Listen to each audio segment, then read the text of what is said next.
Of Taking Back Your Body theme song, performed by Allie. I talk. Would you like to know where your lettuce really grows? Come on down to the farmhouse down the street. It starts with the farmer, and the farmer plants the seed. And when we all pitch into the local bin, we get more what we need. Oh, oh, taking back your body. Be the hand that feeds. Taking back your body. Veggies rich and green. Oh, oh, taking back your body. Doing what we might to take back your body and fight the local fight.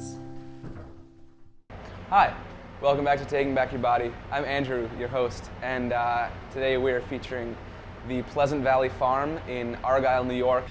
Yes, I'm Paul Arnold, and I run Pleasant Valley Farm with my wife and two young children. So today we are making some purple Adirondack blue mashed potatoes and a fried tofu salad, both of which are very easy and very tasty dishes. So let me get started. The first thing that you want to do in this meal, I've got some tofu being pressed over here with just a heavy pan and some paper towels, and you press the water out. That's going to get rid of the water, obviously, and then it's going to fry up nicer. So I'm going to go put this over here. And now for this, I'm going to pretty much just dice the tofu into small bits because it's going to go into a salad and get nice like that. Now the tofu is kind of sticky, and if you notice, when I chop some things, I go like that, put my finger over. That's because if it stays all in a cube like that, it's going to make it a lot easier to chop. I should have actually cut it lengthwise first, but I'll show you that the method that I use. Turn it upwise. And that kind of fell apart.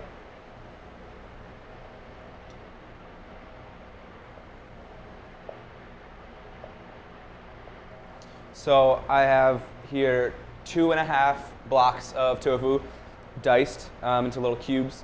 And the tofu, again, came from the bulk section at Four Seasons. It's 89 cents a brick, which is so much cheaper than any kind of commercially packaged tofu. So I would go for the bulk. It's a lot better for a lot of reasons. Now, we are making this tofu in the tastiest way you will ever experience. I learned this from a woman named Parshadam Dasi in Carmichael, California, outside of Sacramento, and she changed my life when she taught me how to make this. So here, she used soy sauce. I'm using organic tamari soy sauce, tamari, which is kind of like soy sauce. So put some of it into a bowl, a little more, half a cup, and then put your tofu in with the tamari, and you're just going to marinate the tofu in the tamari for a few minutes, and that's going to give it some really kick-ass flavor.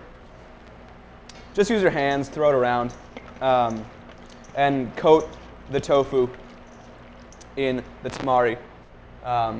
And you can see now, just let that sit for, 5 minutes. You can really, you can let it sit for a lot longer, and you'll just get a more intense flavor. Now, I have a big pot of water boiling for the potatoes, and I'm going to chop those up right now. These are, I'll show you the inside, are really astonishing. I've never seen them anywhere else, and they're called Adirondack Blues, so I guess they're only, from around here, but you can see they're a really beautiful purple color inside, and they've got antioxidants and all that. They, they're just good, so try them. I'm just going to cut these up a bit into smaller pieces so they'll boil faster. And so on the show thus far, we've talked a lot about some of the reasons to buy locally produced foods, uses less oil and transportation and big companies and all that jazz. And those are really important reasons to do so, to buy local food. But something else that is, equally important is just kind of the dynamic, I guess you could say, of the farmers market. When you're looking at coming together at a farmer's market and buying something local, you're also meeting your neighbors, and the community in a whole is improved by everyone getting to know each other. All of the farmers that I've talked to so far, which I suppose has been 4 of them, but they all share the common belief that the farmers market is not just a place to sell food, but it is a place of community gathering. The type of customer seems to be very varied, from college age all the way into their 70s. It's all a larger group of people that seem to have a value on food. And that's what they all have in common, is that they value looking for the quality and the taste that they know local food can give them. And in the monetary sense, you are keeping your money local, but you're also, just through interacting with your farmers, you're really reinforcing that the community bonds, the community fiber, by supporting them and buying their food.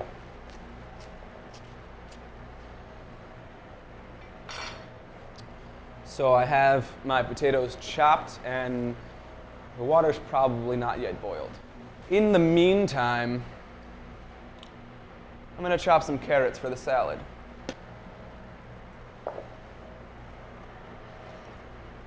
Now, I'm going to cut them up into little bits. I don't know, you call them something. I'm going to call them little bits. And just cut them lengthwise twice. And then just give them a chop like this.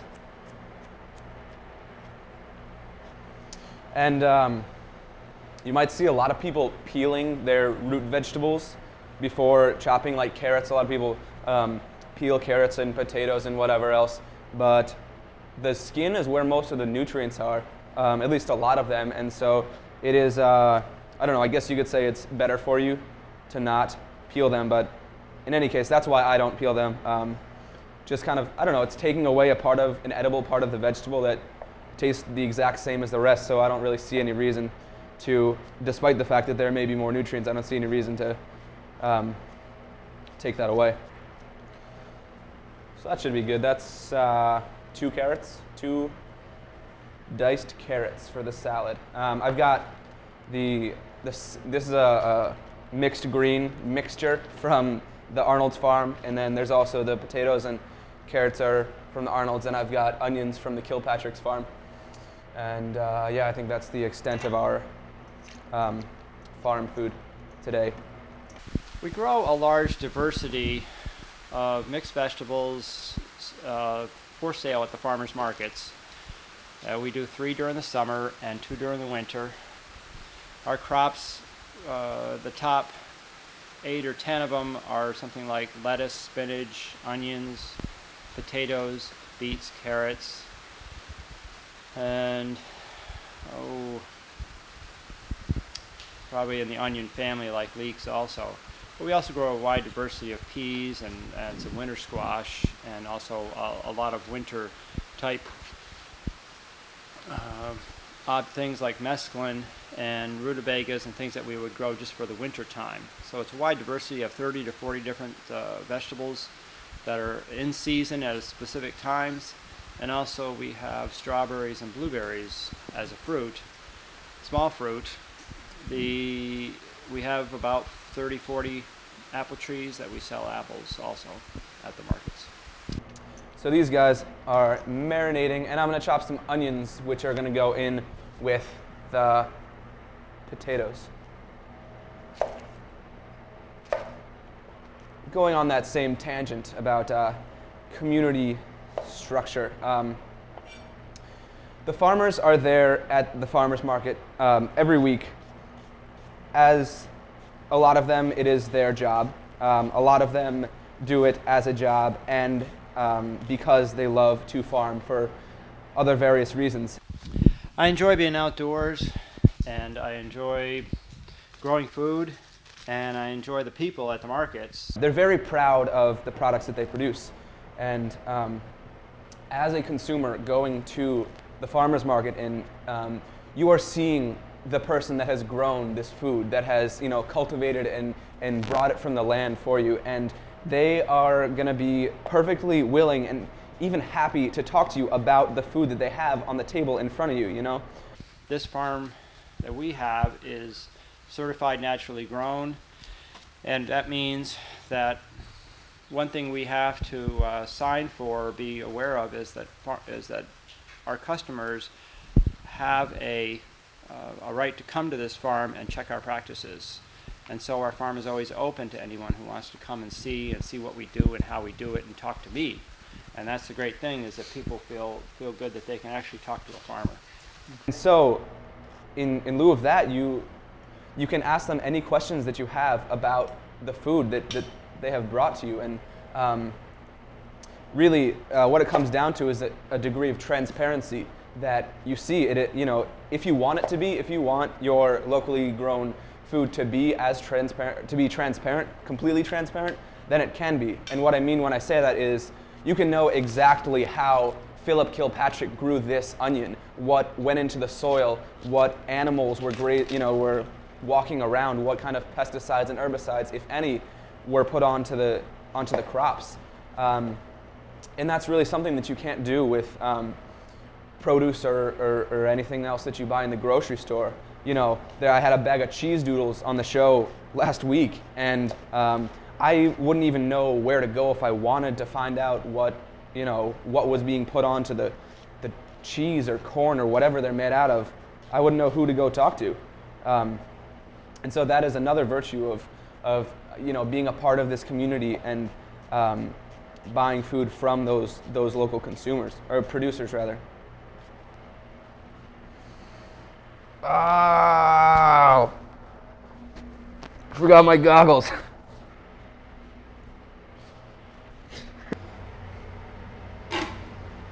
All right, well, my water's not boiling yet and my eyes are killing, so this is another trick I learned in culinary school for college.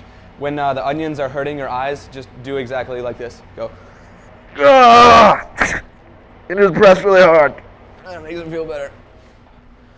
All right, so the tofu has been marinating for a few minutes now, and what I'm gonna do with these is something really fun. First, I'm gonna move all these beautiful vegetables. Look at the colors right here. You got a green, and you got whitish, and orange, and purple. Mmm. So now, here I have some nutritional yeast, which is just kick-ass, first of all. And maybe you don't know what it is, maybe you have used it before. But basically, I'm just gonna take the marinated tofu, roll it around in the yeast, and then fry it, and it's gonna get really crispy. You can dump really as much of this in as you need. After you roll stuff, you can reuse or put it back in the bag and reuse it. Nutritional yeast is basically inactivated baker's yeast. So it ferments for a while and then they dry it out. And it's very, very nutritious, as the name might suggest.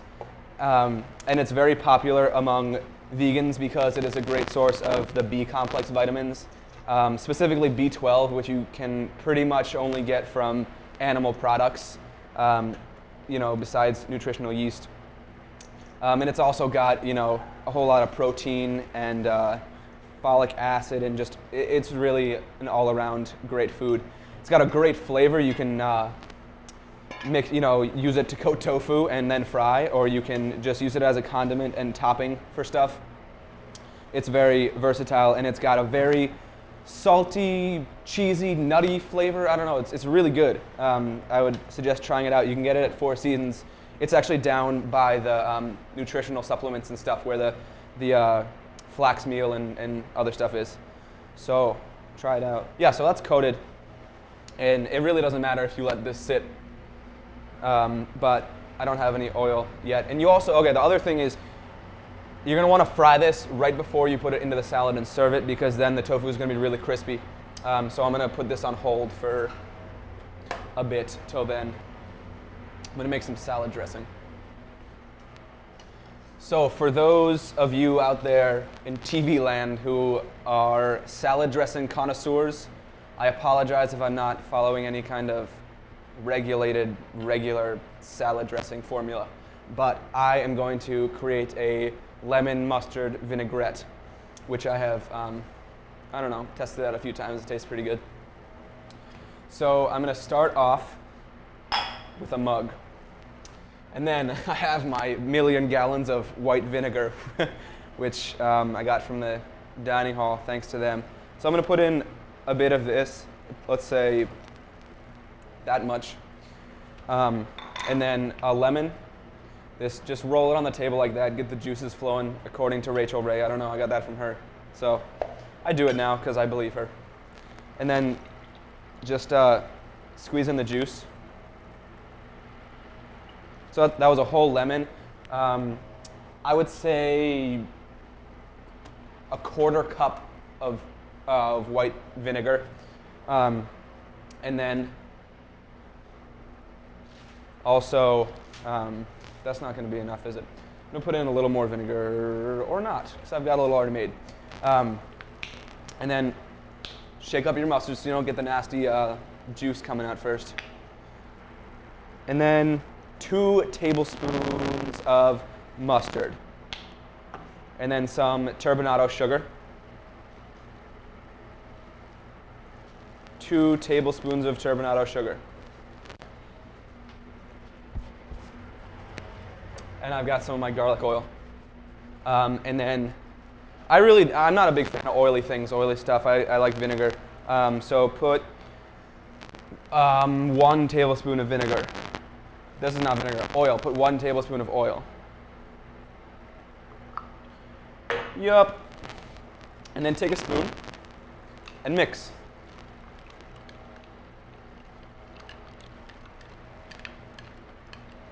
Suppose I could have done this in something clear so you could see. We'll just have to wait till I put it on the salad.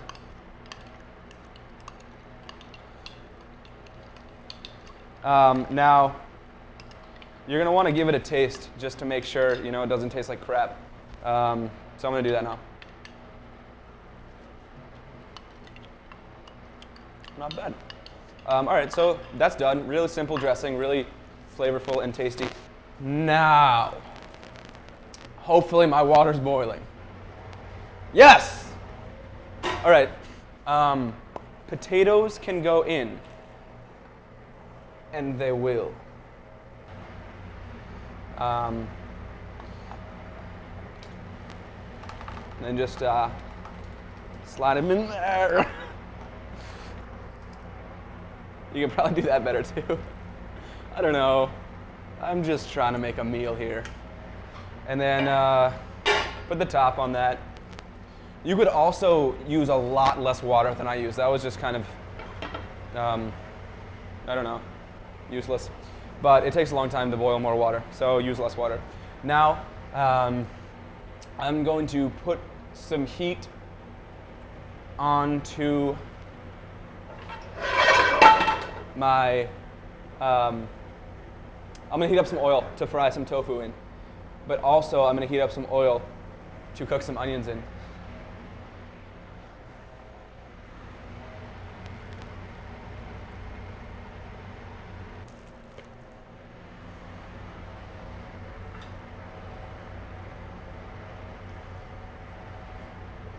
And then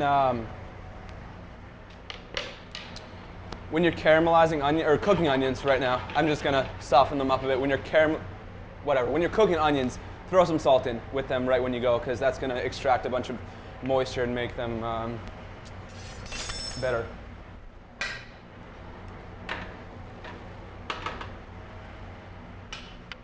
Now, I'm gonna start to compile my salad, which consists of a lot of these really tasty greens. I will use a bag and a handful and just throw it around. And the other things that I'm gonna put in it are some carrots, some alfalfa sprouts that I got at Four Seasons. These are from Vermont, and they are NOFA certified organic. NOFA is the Northeastern Organic Farming Association, the New York chapter. I'm not certified organic. I'm certified naturally grown. we have been using organic practices for over 20 years. We could be certified if we wanted to. We just choose not to. We feel the certified naturally grown label is adequate for what we do.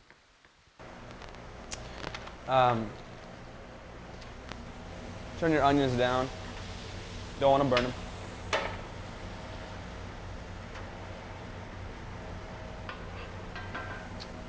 And then I've also got sunflower seeds, unsalted sunflower seeds. Throw some of those guys in, and some pumpkin seeds, which are pretty tasty as well. Now, I'm gonna put where'd it go? I'm gonna put the tofu in to fry right now, because basically once the potatoes are soft enough, I'm gonna dump the water, mush them, put that in there, fry the tofu, put the tofu into the salad, and then put it all together and have a meal. So move it around, and then yeah, just toss in the tofu.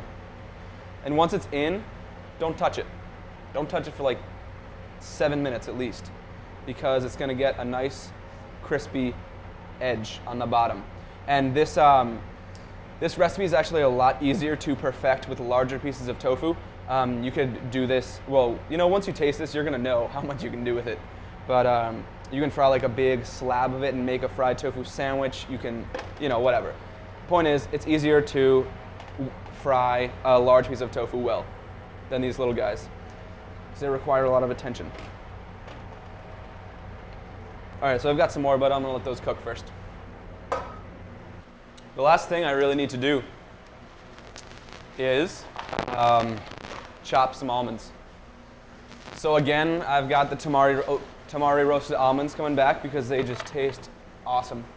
And 2 handfuls of tamari roasted almonds, and then again chop them. Coarsely chop, coarsely chop.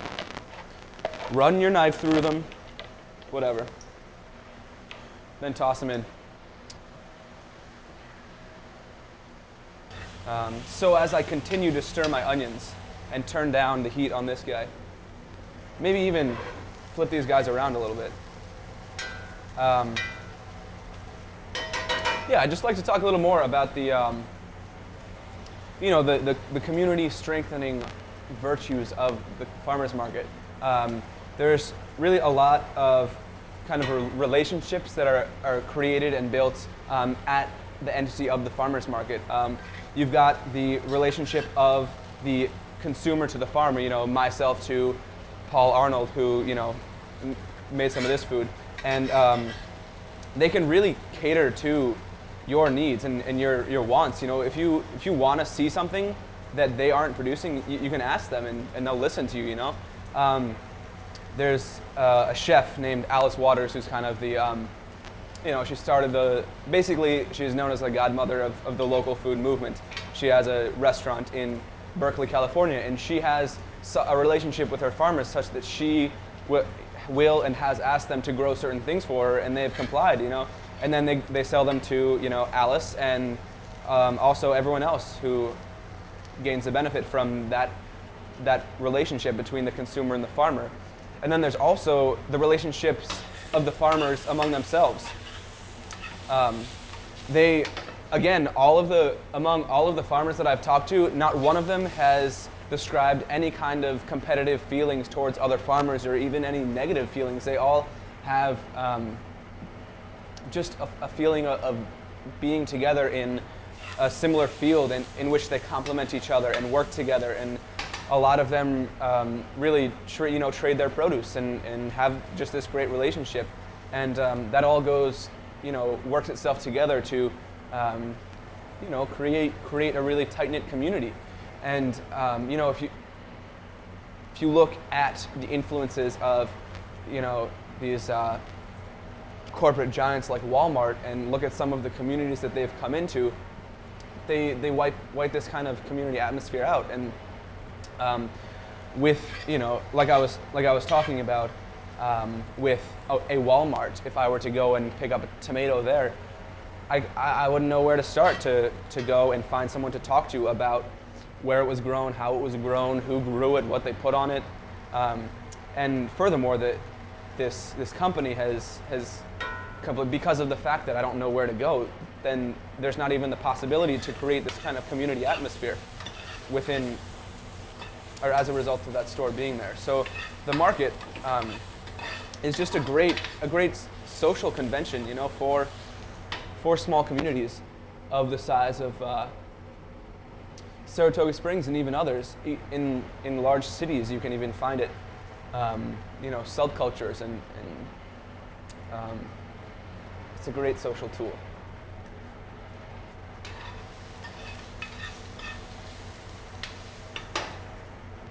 So I'm checking on my potatoes here, and we've learned this trick before, but grab one of the bigger pieces. Ideally, you would have all of your chunks be the same size so they would cook at the same rate.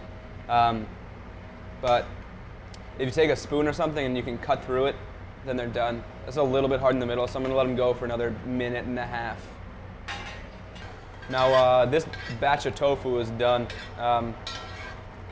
You can test it out. You can squeeze it a little bit, give it a gentle squeeze with love, and if it's pretty crispy on the outside, then they're done. Or you can, you know, try one, pop one in your mouth, try it. And to stage them, I guess I'm just gonna dump them right into the salad.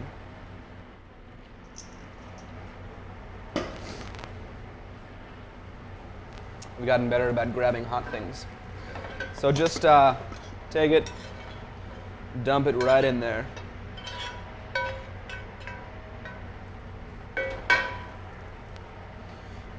And that is nearly done. Let's mash some potatoes. I got a good feeling that they're done. So dump out most of the water. Leave a little bit to keep the potatoes kind of moist.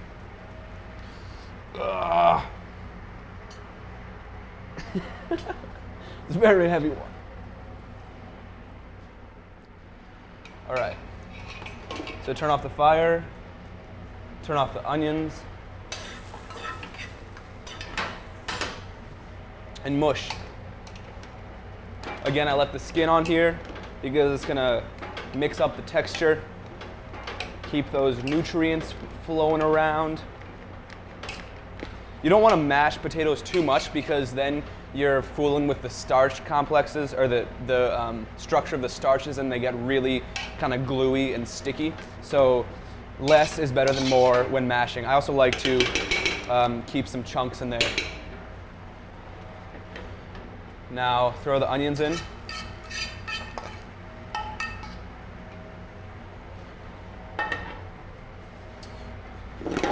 And just gonna mix those, fold to incorporate. Don't really, you don't want to mush anymore. Like I said, you want to avoid making them too sticky, I guess.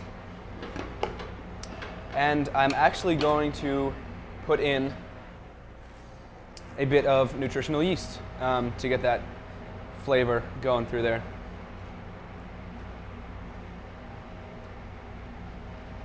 Quarter cup.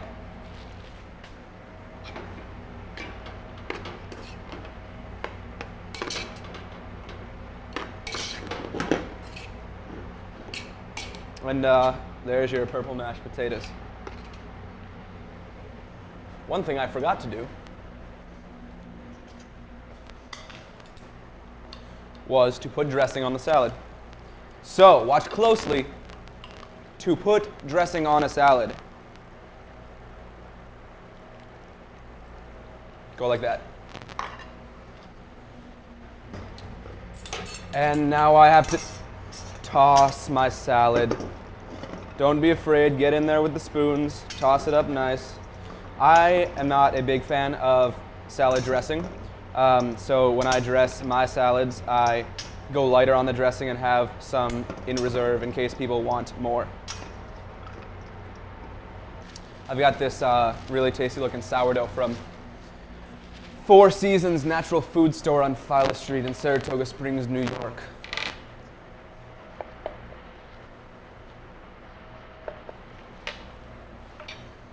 So just cut off a chunk and stick it right on the plate.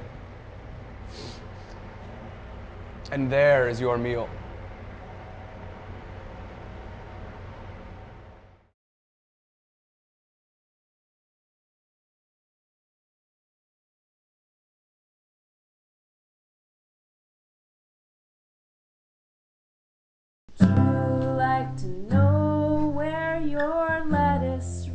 grows.